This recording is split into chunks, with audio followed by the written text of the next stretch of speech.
That's not good. And the interior is basically gone. We should drive it like this. So we're gonna be fixing basically everything on this car. How does that make you feel? All right, let's go. Hey guys, hope you're doing well. I hope you're ready for another Fusion series because boy do we have a long one coming up. We are going to be restoring my 2014 Ford Fusion. And I say restoring pretty loosely, but there's not really another word for it. And you might be asking, hey, your car runs and drives, it's reliable, you've put it together how you want, why do you need to restore it?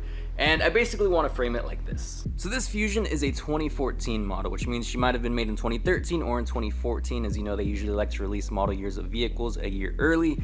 And whatever the case is, she's been on the road for 9 or 10 years. And trust me, she's been great. She's held up with me every step of the way. She's taken very good care of me. But over the years, things have accumulated that I've needed to address. And it's pretty easy to say like, oh, I'll take care of it when I have a little bit more time or whenever this happens, and then never really happens. So my goal is going to be to fix everything that I can possibly fix on this car myself to the best of my ability and actually lead into the third iteration of this car, or V3. You can look at V1 as how the car originally was, the monochromatic black and white, around Fusion Flood 2021 when everything was really starting to take shape. V2, kind of how the car is now, the gray purple wrap, the silver wheels, putting a lot more intent into the car. And V3 is going to be what we're leaning into. But we do want to start off with a lot of the things that we have to fix on this car, because the basic goal to kind of start things off is going to be to really elevate the build. There's a lot of things that I need to kind of address, fix, just kind of touch up here and there. And I kind of want to just go all in and basically address as much as I can so that we can just get this thing really going. So first course of action, we're going to pull the seats, we're going to pull the center console, and we're going to get the carpet out. So I want to start off with the carpet because it's going to give us the most head start into really digging into the vehicle. And getting to the carpet, you're going to pull a bunch of stuff out, like the seats and interior panels and whatnot, and then you're going to get to the bare metal floor. This is going to allow us the opportunity to, in a sense, start from scratch, but not really. But we can fix up, clean up, and upgrade various aspects of the vehicle as we're progressing through the reassembly. And you definitely want to make it a point to keep track of all your hardware. My goal with the carpet is to deep clean it and aim to get it as uniform as possible, because there are areas that are faded, worn, there's tough stains, whole 9 yards. And realistically speaking, this is the more forgiving area to work with, because say I don't finish, I can just pop a seat back in and drive around with the half-gutted interior. It'd probably be loud and not super comfortable, but doable for sure. So we're gonna make a list of everything that I need to fix on the car. So one, you guys can actually hold me accountable. And two, I can actually remember to do them, because if I'm working on something else on the car, chances are I'll probably forget something. And fixing some of these things actually are gonna be upgrades for V3, so you'll get a little sneak peek into what the car is gonna end up looking like. Oops.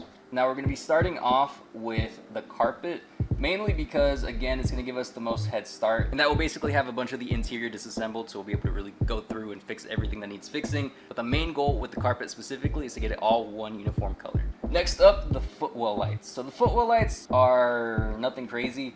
I basically just want to go from RGB to RGB-IC, and the first big one that is probably going to lead into V3 are the seats. So initially I was wanting to go with the red leather seats. That was actually an option from Ford, but I kind of figured that it would go against the color scheme that I'm wanting for the next iteration of the car. Then I was thinking some Recaro seats from the Ford Focus, but I ended up finding out that it was pretty comparable to actually just get the seats reupholstered if you're gonna go all that way.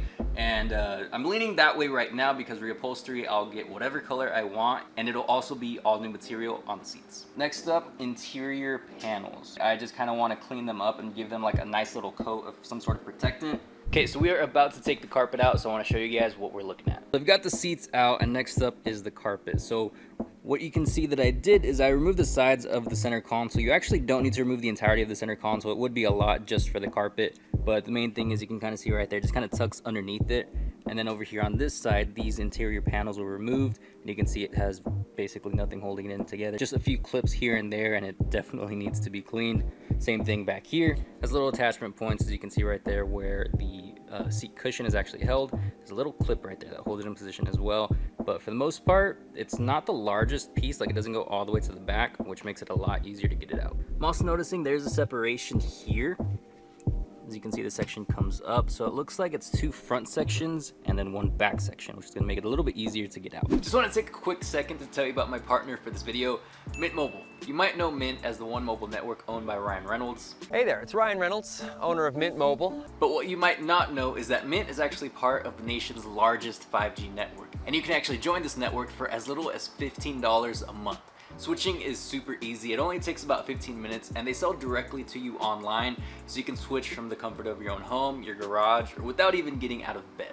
If you're interested in joining the best value in wireless, I have a link in the description box down below, or you can also scan this QR code right here. All Mint Mobile plans include unlimited nationwide talk and text, plus lightning fast 5G and free mobile hotspot. Say you want to set up a family plan, but you only have one other person, you can actually set that up with Mint Mobile, because Mint actually offers modern family plans with as little as 2 lines. One of the things that makes switching to Mint super easy is their digital eSIM cards. These make it so you can sign up and activate immediately without even having to go to a physical store. And if for whatever reason your phone isn't compatible with eSIM, they will send you a physical SIM card free of charge. I want to give a big shout out to Mint.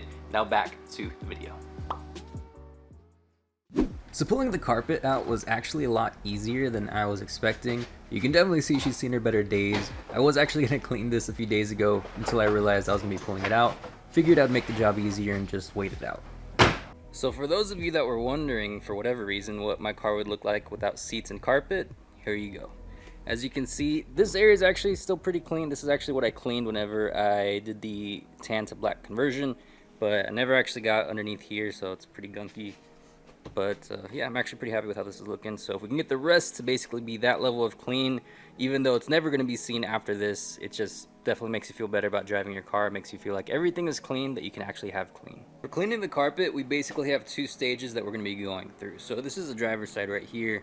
That's the passenger side, and if you ask me, the passenger side looks like it needs a little bit more attention than the driver's side, not pointing fingers or naming names. And we are in a little bit of a tighter scenario space-wise, because for whatever reason, I always end up doing these week-long projects on the car in the middle of the summer, so it's obviously very hot. But thankfully, we do have the mini split going on over there, so I have all the garage doors shut, and it's getting nice and cool in here. But for that reason, don't want to open the garage doors and then start sweating like crazy. And thankfully, the carpet being in 3 pieces is going to make this a lot easier and much more manageable. But we're going to start over here in this corner with the shop vac to get all the debris off of the carpet. Then once all the debris is off, you can see we have this little green machine to clean all the carpet.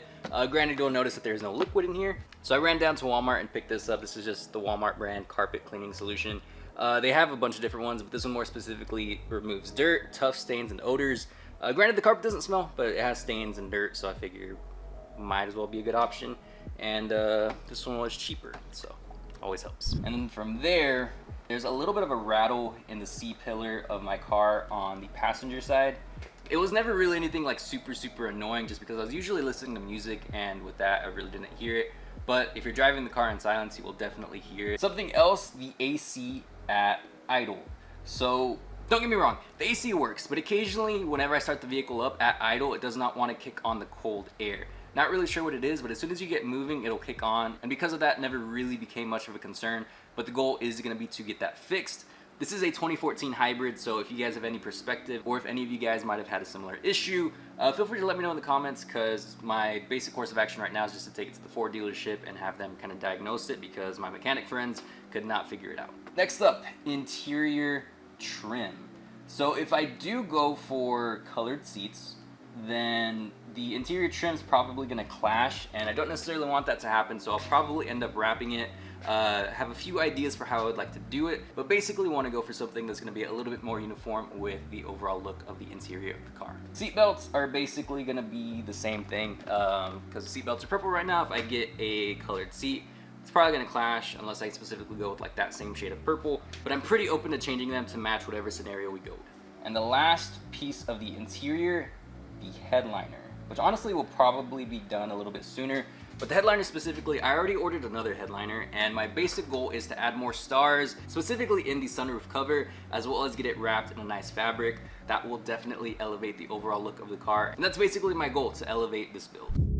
So you can definitely see the floor mats did their job in not so much of like what's clean, what's not, but just the overall color that it has. It's a lot darker, much more of a saturated black in the center, and in the round it's kind of faded, so that's basically what we're trying to get to be a little bit more uniform. Now, filling up the little green machine with the liquid has a little line at the bottom that's basically how much of the cleaning solution you use. Then the rest is just hot water, and yes, it does smell good. The cleaning solution is basically being like dug into the fibers of the carpet and you're vacuuming it out. The basic goal is to get it to come out white, and if it's still coming out brown, then that means you either got dirt or some other stains that you're trying to get out.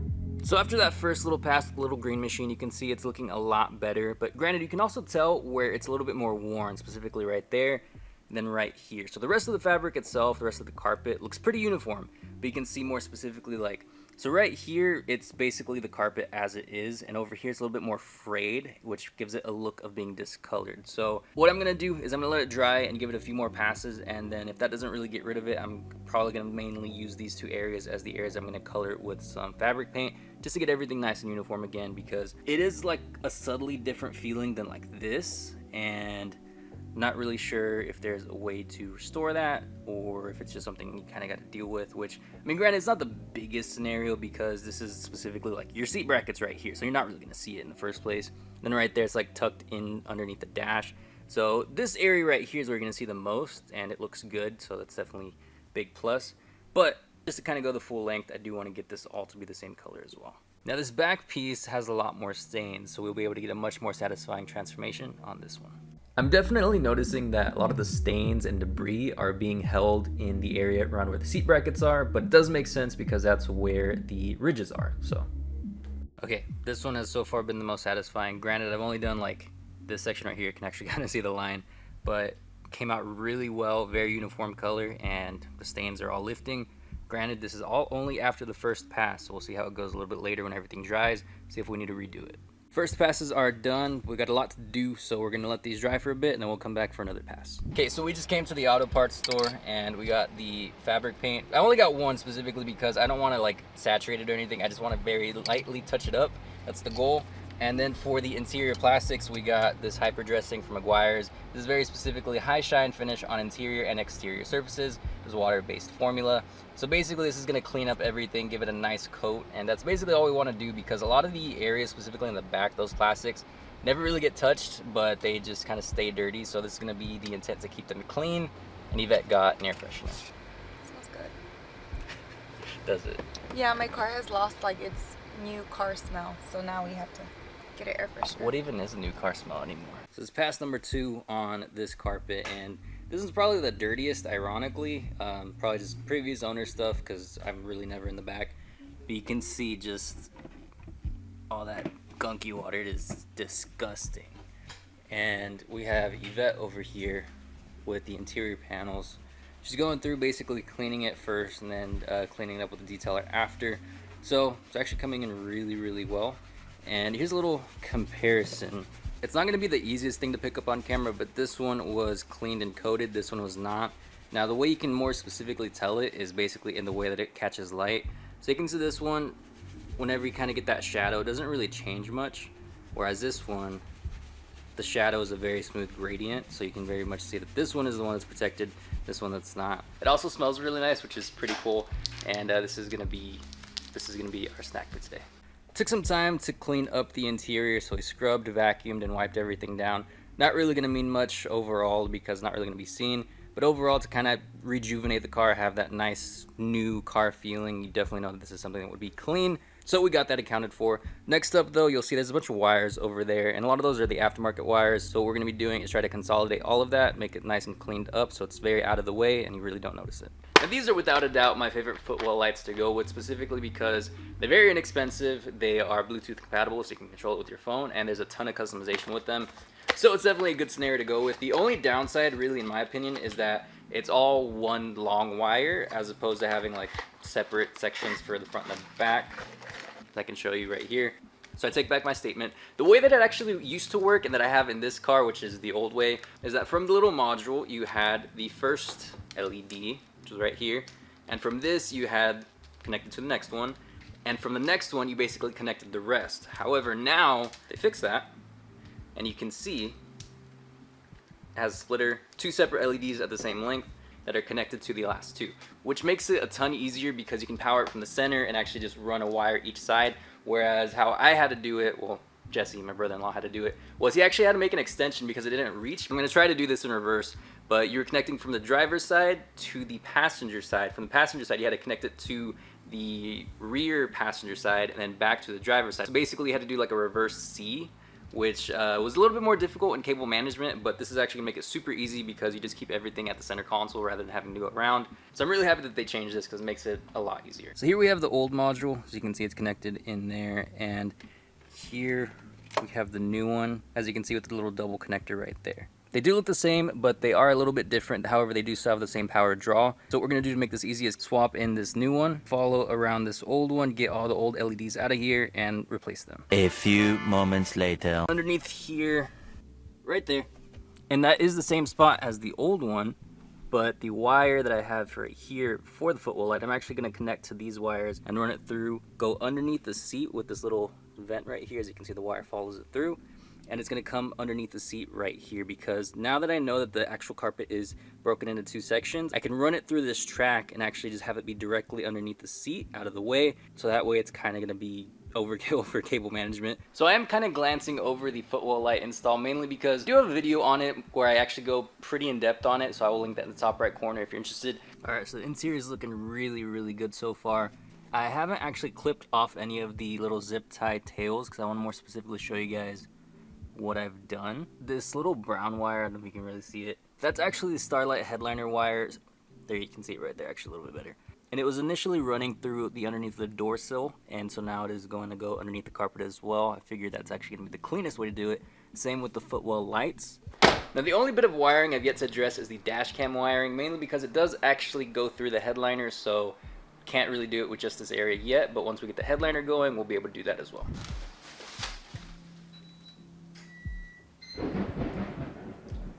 We just lost power for a sec. We're back. It's been a very productive morning. I was able to get the replacement headliner in, but the bad news is you can probably tell it is raining. You might be able to see it through the window actually, which means that the carpet isn't going to get the full chance to actually properly dry, and I do need to actually drive the vehicle tomorrow, so we're going to be putting the front seats back in, and we're going to basically need to get back to the carpet a little bit later. It was supposed to rain like every day this week, and it hasn't, but the one day I actually needed it to be not rainy so I can actually let the carpet dry. It's raining a bunch. But we'll be able to actually test out the Footwell lights and make sure they work. The front seats are back in the car, and honestly, it looks kind of cool. I did hear a little jolt, so I think that means, yep, the halos are on. When the halos are on, that means the battery turned on. So she's at least in accessory mode, so she has enough juice to do that, but does she have enough juice to actually start? Pretty sure that's it. Alright, so let's make that one purple. Let's make that one blue. So you can see right there the wave of colors, and this is specifically why I wanted to get this kit, because you can get all those colors in a single strip, so it looks a lot cooler. So you can see right here, you got blue, you got that pinkish right there. It looks really cool, and that definitely beats just a single color LED strip like I had. So my wiring skills are improving. I can definitely say that this is something I felt confident doing, and it actually worked, so all good to go. Not gonna lie, as of right now, it feels like I just did a glorified Footwell lighting install. The carpets are done, and they are looking so much better. Now, I know I was poking fun at the passenger side and at Yvette for basically being the one that has all the stains and everything, but they actually came out really good.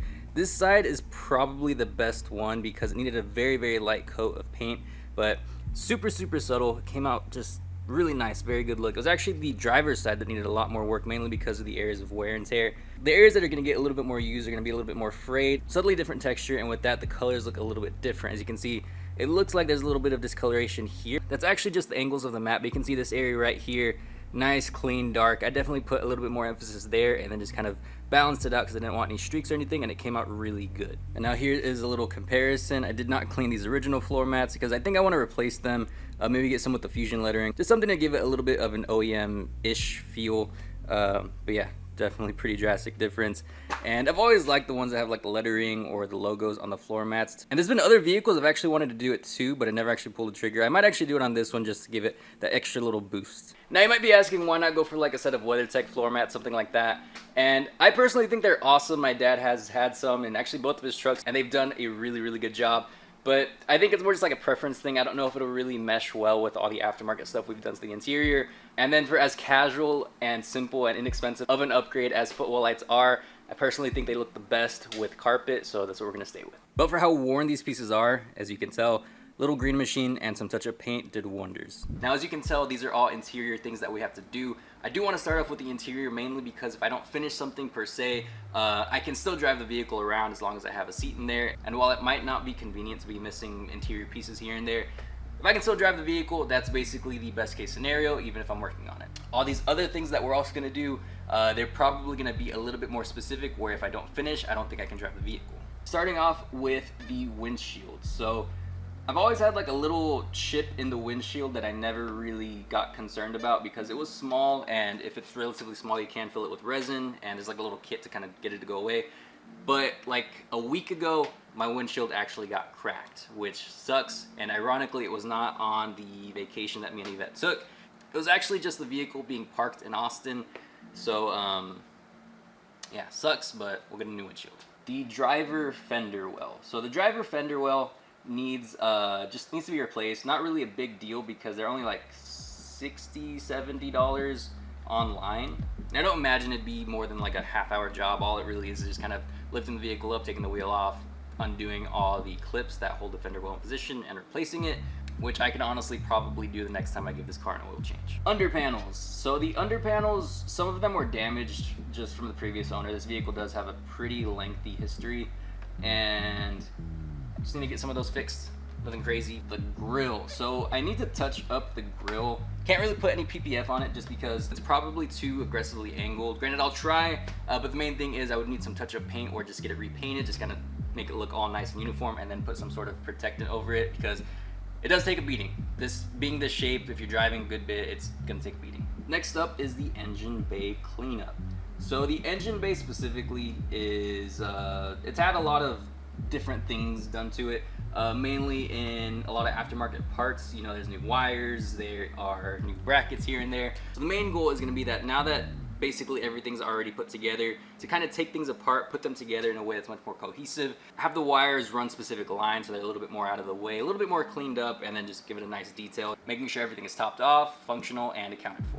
The suspension. So the suspension is going to be needing work soon. Granted, it's still solid as of now, but I definitely want to account for it sooner rather than later. But that's going to be its whole own game plan, whole other video.